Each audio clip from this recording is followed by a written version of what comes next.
오늘은 엘리야 때처럼 마치는 날입니다. 여러분, 끝이 있다는 게 뭐겠습니까? 참 저는 요번 이걸 깨달았습니다. 끝이 있다는 말은요, 이제 우리가 해야 될 거라는 것을 이야기하는 겁니다. 이제 엘리야는 했고, 엘리야가 끝났다는 말은 뭡니까? 엘리야가 한 것을 들은 우리가, 엘리사가 감당해야 된다. 끝이라는 게 굉장히 중요하구나. 끝이라는 게 끝이 아니구나. 끝이라는 것은 새로운 시작을 우리에게 말씀하는구나. 엘리야의 때는 같지만 우리의 때는 시작된다. 오늘 우리 엘리야가 승천하는 모습이 나옵니다. 엘리야는 참 특별하죠. 어떻게 왔는지는 몰라요. 엘리야의 배경은 모릅니다. 엘리야의 부모도 모릅니다. 근데 엘리야의 끝은 압니다. 여러분, 마찬가지입니다. 여러분이 어떻게 온 것 별로 중요하지 않아요. 그러나 여러분이 어떻게 마쳤는가가 중요한 겁니다. 엘리야는 화려하게 마칩니다. 엘리야는 영광스럽게 마쳐요. 엘리야는 정말 빨리 죽고 싶었잖아요. 넉넉하다고. 만약에 그때 죽었더라면 이 영광 못 누리는 겁니다. 근데 하나님께서 어루만져 주시고 위로해 주시고 다시 세워주시고, 호렙산에 원했지만 호렙이 아니라 이스라엘로 보내시고, 그래서 그 사역을 다 마무리하니까 결국 하나님께서 엘리야가 그토록 원했던 호렙보다 더 귀한 곳으로 엘리야를 불러가시는 것을 보게 됩니다. 여러분, 엘리야 원하는 대로 안 된 게 얼마나 다행입니까? 넉넉하다고? 아닙니다. 여러분, 넉넉하지 않아요. 우리 모두 여전히 배울 거 많고 여전히 성장해야 되고 여전히 주님 인도받아야 해요. 그때 끝났더라면, 로뎀나무 아래서 나를 죽여달라고 그때 끝났더라면 오늘의 이 영광에 승천은 없는 겁니다. 엘리야는 디셉 사람으로만 알려져 있습니다. 그러나 엘리야가 어떻게 마지막을 보냈는가. 오늘 엘리야의 마지막이 나오고요. 엘리야는 우리 곁을 떠납니다. 근데 그냥 떠나지 않고 겉옷을 남기고 떠납니다. 이 겉옷은 누가 취합니까?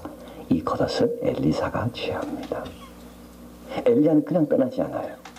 엘리야의 때가 오늘 끝나지요. 그냥 끝나지 않아요. 어떻게 끝납니까? 영감을 갑절이나 우리에게 주고 하나님은 끝나게 하시는 겁니다. 우리는 이제 엘리야 없어도 괜찮아.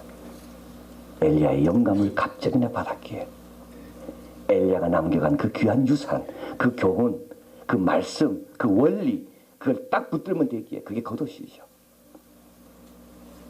끝나도 새로운 시대는 시작되는 겁니다. 오늘 본문에서 어떻게 그 겉옷이, 영감의 갑절이 엘리사에게 갔는가. 그게 선지자 생도 많았습니다. 그 많은 생도 가운데 왜 엘리사에게만 갔는가? 여러분, 변화산에서 우리 예수님께서 모세와 엘리야만 이야기했는데 왜 변화산에는 야고보, 베드로, 요한만 올라갔는가? 남은 제자들이 있었는데 내가 거기 서야 되는 겁니다. 내가 그 자리에 있어야 되는 거예요. 어떻게? 끝까지 따라. 끝까지 따라.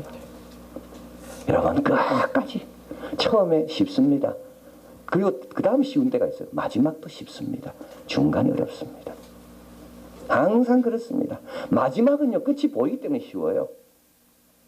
처음은 그래도 열정이 있기 때문에 쉬워요. 제일 어려운 구간이 어디냐면 중간입니다.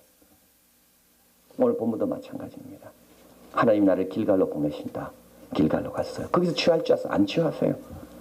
베델 안 취하세요. 여리고 안 취하세요. 근데요, 엘리사는 끝까지 따라갑니다. 베델까지만 따라간 게 아니에요. 여러분, 정하면 안 됩니다. 나는 여기까지입니다. 이거 정하시면 안 돼요. 하나님 정하셔야 돼요. 만약에 엘리사가 나는 길갈은 몰라도 베델까지만 가보자, 그랬다면 그거 못 보는 거죠. 나는 여리고까지만 가보자, 못 보는 거예요. 여러분, 정하지 마세요.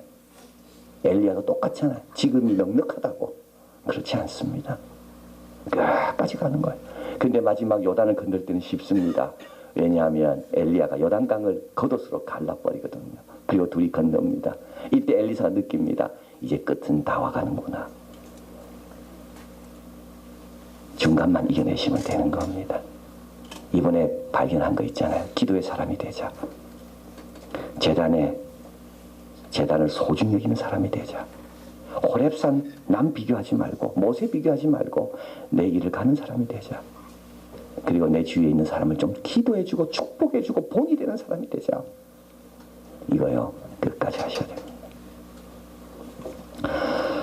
자, 그래서 이제 엘리야가 이제 요단강을 건너고 나서 이제 하나님께서 자기를 승천 회바람으로 들어 올릴 걸 알고 이제 이렇게 마지막으로 엘리사에게 이야기합니다. 건너면 엘리야가 엘리사에게 이르되 나를 네게서 취할 것 전에 내가 내게 어떻게 할 것을 구하라. 엘리사가 가로되 당신의 영감이 갑절이나 내게 있기를 구하나이다. 여러분, 엘리야는요, 이 말 들을 때 어떤 느낌이 들었을까요?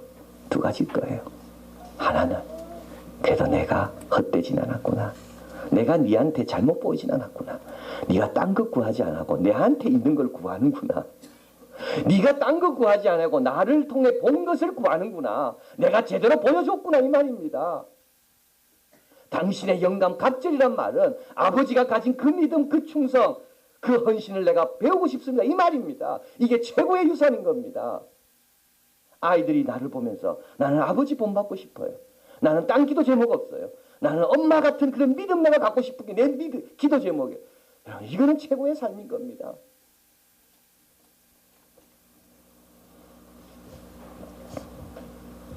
그 기도 제목을 누구를 통해 얻었습니까? 엘리야를 통해 얻은 겁니다. 이번에 여러분의 기도 제목이 여러분이 확실히 알았습니다. 뭡니까? 기도의 사람이 되는 겁니다. 말씀의 사람이 되는 거예요. 예배의 사람이 되는 거예요. 여러분, 그 기도만 응답되면 우리가 얼마나 달라질까요? 뭐 병 좀 낫고 뭐 아픈 거 좀 뭐 집안 뭐 먹을 거 해결되고 그런다고 우리 달라지지 않아요. 우리가 정말 달라지려면 기도의 사람이 되고 말씀의 사람이 되고 하나 되길 힘쓰는 사람이 되고 내 사명의 사람이 되고.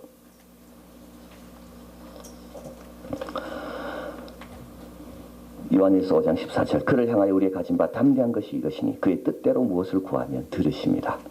무엇이든지 구하는 바를 들으신 줄 안즉 우리가 그에게 구한 것을 얻은 줄을 또한 아느니라. 하나님이 제일 듣고 싶어하는 기도 제목은 따로 있습니다.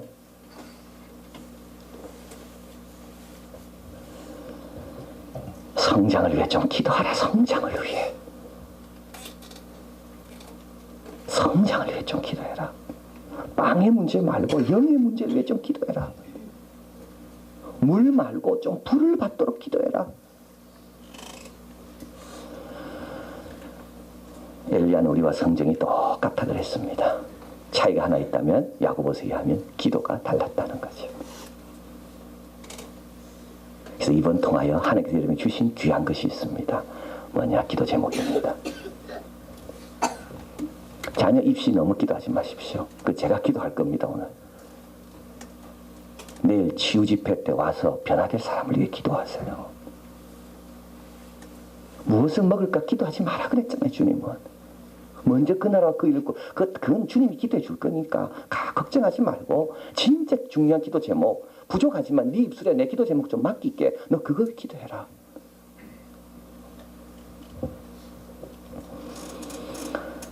엘리야의 영감입니다.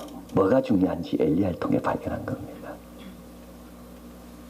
우리도 뭐가 중요한지 엘리야를 통해 발견한 거예요. 그걸 붙들어야 되는 거죠. 그래야 겉옷이 영감의 갑절이 우리에게 주어지는 겁니다. 마지막으로 오늘 본문에 참 전 어제 이거 준비하다 이거 하다가 제가 울 수밖에 없었어. 10절 같이 있습니다.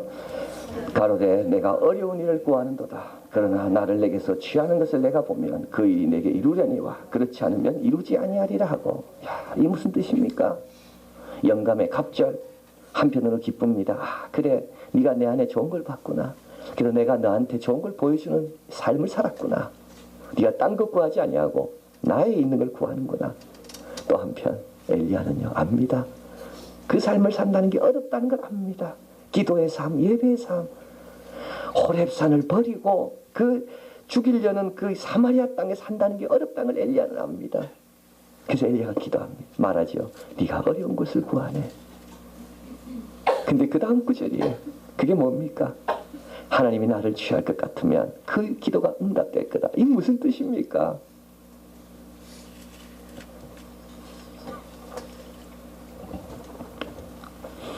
그 일은 내가 못 도와준다는 말입니다.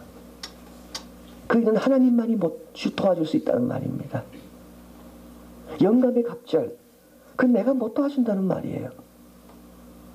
그래서 내가 만약에 사라지면 하나님이 너를 도와줄 거라는 것을 확실하기 때문에 뜻은 이루어진다는 말입니다. 여러분, 사랑하는 사람이 헤어질 때 여러분 절대 섭섭해하지 마십시오. 그 사람을 취하신다는 말은 뭡니까? 이제 그 사람 말고 내가 네 남편, 네 아버지가 돼서 네가 가야 될 그 길을 가도록 내가 도와줄 거다, 이 말입니다. 참, 이거 완전 역설이죠. 아까 불렀던 찬양하고 그 똑같습니다. 생각이 달라져야 되는 거예요. 아버지가 줄 수 있는 것보다 하나님이 줄 수 있는 게 크기 때문에 너는 이제 아버지 그늘에서 벗어나야 돼. 그래야 영감의 갑절이 이루어져. 만약에 하나님이 나를 취하면 그 기도가 응답된 거다.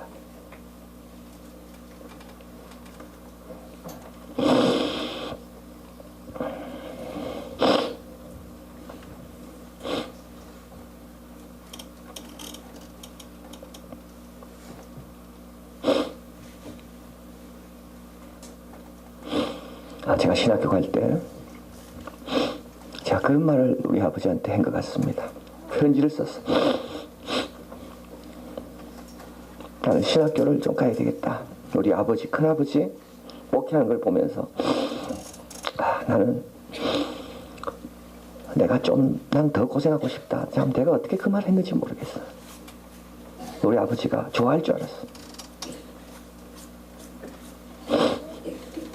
엘리야하고 똑같더라고. 네가 목회를 몰라서 그런다.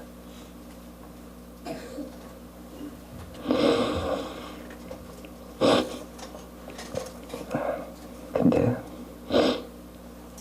누가 도와주십니까? 우리 아버지가 도와주는 게 아니에요.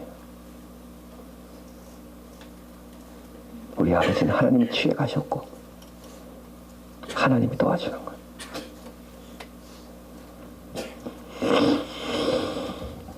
나를 내게서 취하는 것을 내가 보면 그 일이 내게 이루려니와. 여러분, 이제 생각을 이렇게 하셔야 됩니다. 우리 가정에 어려움이 있고 누굴 취해 가십니까? 그때마다 이제 비로소 나는 엘리야의 그늘이 아니라 하나님 속에서 살게 되는구나. 이제 비로소 나는 엘리야의 도움이 아니라 하나님의 도움을 직접 받는 거구나. 그래서 엘리야가 말하는 겁니다. 네가 내게 어려운 것을 구하는구나.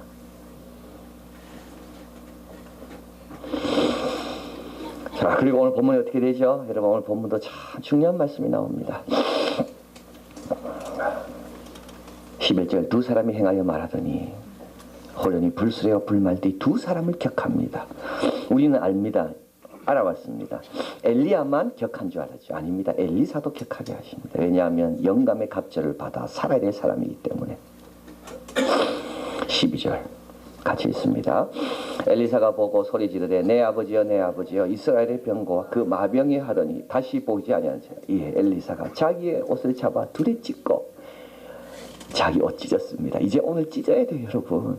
그거 찢지 않고는 엘리야의 겉옷은 못 입는 겁니다. 자기 옷을 찢잖아요, 자기 옷을. 이제는 자기 옷 갖고 살 게 아니에요. 이제 영감의 갑절에 삶을 살아야 되기 때문에 자기 옷으로 살 사람이 아니에요. 이제 그 자기 옷을 찢습니다, 여기서. 그래야지 엘리야의 겉옷을 입는 겁니다. 그리고 13절, 엘리야의 몸에서 떨어진 겉옷을 주워 가지고 돌아와 요단 언덕에 서서 엘리야의 몸에서 떨어진 그곳을 가지고 물을 치며 가로되 엘리야의 하나님 여호와는 어디 계시나이까. 엘리야를 찾지 않습니다. 엘리야 하나님을 찾습니다. 저도 물을 치매 물이 이리저리로 갈라지고 엘리사가 걷느니라. 할렐루야. 새로운 시대, 엘리야의 때는 가고 엘리사의 시대가 열렸습니다. 새벽기도 끝납니다. 이제는 우리가 엘리야의 겉옷을 입고 영감의 갑절의 삶을 살아야 되는 겁니다. 겉옷 찢으세요. 여러분 옷 찢으세요. 오늘 이후로 그것 가지고 안 됩니다. 그리고 왜 엘리사에게 우리 하나님께서 엘리야를 보내셨을까요? 너는 엘리야의 갑절의 삶을 살 것을 작정하시고 예비하셨기 때문에. 왜 하나님께서 이번 새벽에 이런 말씀 주십니까? 여러분에게 놀라운 삶을 살기를 원하셔서 끝까지 충성하시고요. 그리고 기도 제목 딴 거 가지고 기도하지 마십시오. 이제 주기도문의 기도 제목, 먼저 그 나라와 그 일을 구하라는 기도 제목, 그거 붙들고 사시고, 그리고 이번에 받은 기도 제목으로 사시고, 그리고 어렵다 할지라도 그렇게 두려워하지 마십시오. 하나님께서 격하게 하셔서 성령의 능력으로 감당케 하신다. 내 옷만 찢으면 된다. 기도하시겠습니다.